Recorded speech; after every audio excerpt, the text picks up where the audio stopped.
Hello మామ, నేను మీ సోను. చదివేవాడు కూడా ఇంత షో చేయడు మామ, బాగా రెడీ చేసి వస్తున్నాడు చూడండి. ఈరోజు సాటర్డే అయినా మేము యూనిఫామ్ వేసుకుని వెళ్తున్నాం మామ, ఎందుకంటే ఈరోజు మాకు మిడ్ ఉంది కాబట్టి. ఇంకా కాలేజ్కి అయితే బయలుదేరేస్తాం మామ. పాపం వాజిద్ గారు ఐడి ఎవరో తీసుకున్నారంట మామ, ఎత్తుకుంటున్నాడు. ఇంకా కాలేజ్కి అయితే వచ్చేసాం మామ. తెలిసిందే కదా, మిడ్ అయినా గాడిది గుడ్ అయినా మా స్పాట్కి వచ్చిన తర్వాత ఏదైనా. ఇంకా అక్కడ గాలి రావడం లేదండి, మా రెండో స్పాట్కి అయితే వచ్చేసాం మావా. ఏ స్పాట్ అయినా మా షన్ను కూడా ఫోన్ మాట్లాడుతూనే ఉంటాడు మావా, వాడికే ఉన్నట్టు. ఇంకా ఎగ్జామ్ ప్లేసెస్ కూడా వచ్చేసాం మావా. మేమైతే ఎగ్జామ్కి బయలుదేరేసాం. ఇంకా ఫైనల్ గా మా ఫస్ట్ ఎగ్జామ్ అయితే అయిపోయింది మావా. ఇంకా ఎగ్జామ్ అయిపోయిన తర్వాత కొంచెం మ్యాటర్ అయితే అయింది మావా. దానికోసం వీళ్ళందరూ డిస్కషన్ పెట్టేశారు.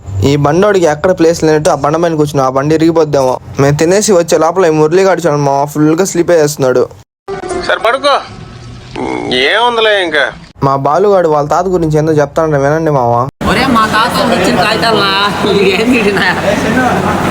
ఇంకా రెండో ఎగ్జామ్ కూడా రాసేసి మేమైతే గ్రౌండ్కి వచ్చేసాం మావా. ఇంకా నిన్నట్లాగే మా వ్యాన్ అయితే ఈరోజు లేట్గా తీస్తున్నారండి. మేమైతే కొంచెంసేపు అయితే క్రికెట్ ఆడుకున్నాం మావా. సరే మావా, ఇంకా ఉంటా, బాయ్.